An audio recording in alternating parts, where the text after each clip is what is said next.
لوگ کہتے ہیں کہ تم لوگ بڑے لوگ ہو، بات آئی تو میں عرض کر دوں، میں کیا، میری اوقات کیا، میرے امام کے امام،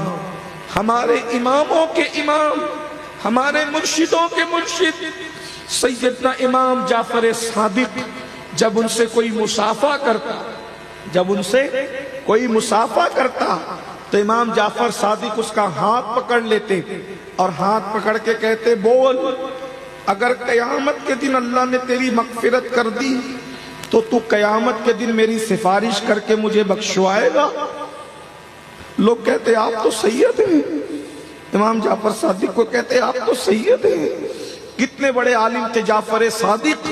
کہ امام اعظم جیسے لوگ جن کی جوتیاں سیدھی کرتے تھے، سید بھی تھے، عالم بھی تھے، غوث پاک کے پیروں کے پیر بھی تھے، اور لوگوں کا ہاتھ پکڑ کر کہتے، بول، قیامت میں تیری بخشش ہوگی تو تو میری سفارش کرے گا اللہ کی بارگاہ میں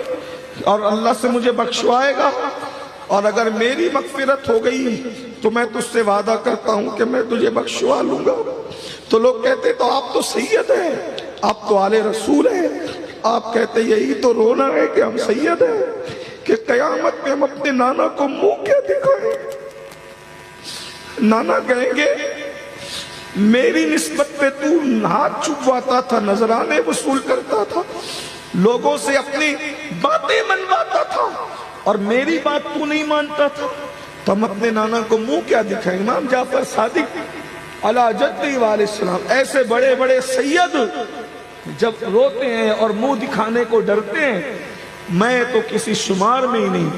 اس لیے میری موجودگی میں میری تعریف نہ کیا کرو،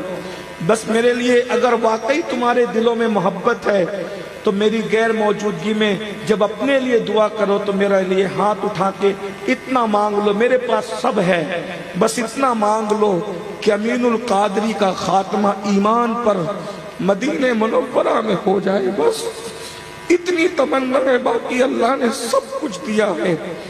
کوئی کمی نہیں رکھی، میرے مولا نے سب عطا کیا، میرے نبی نے سب عطا کیا، میرے غوث نے سب عطا کیا، بن مانگے دیا اور اتنا دیا دامن میں ہمارے سمایا نہیں۔ اس لیے جن کو تعریف پسند ہے وہ جانے، آپ جانے، میں یہ بات اللہ کو گواہ بنا کر کوئی ریاکاری کے طور پہ، کوئی عاجزی کے طور پہ بھی نہیں کہہ رہا ہوں، حقیقت کہہ رہا ہوں کہ مجھے بس ایک ہی فکر ہے کہ میرا خاتمہ ایمان پر ہو، اس سے اور مجھے کوئی فکر نہیں۔ بس نعرہ لگا دیا حافظ صاحب نے تو میں نے آپ کی وہ کر دی، اور ہمارے امام صاحب بڑے بھولے بھالے اللہ والے آدمی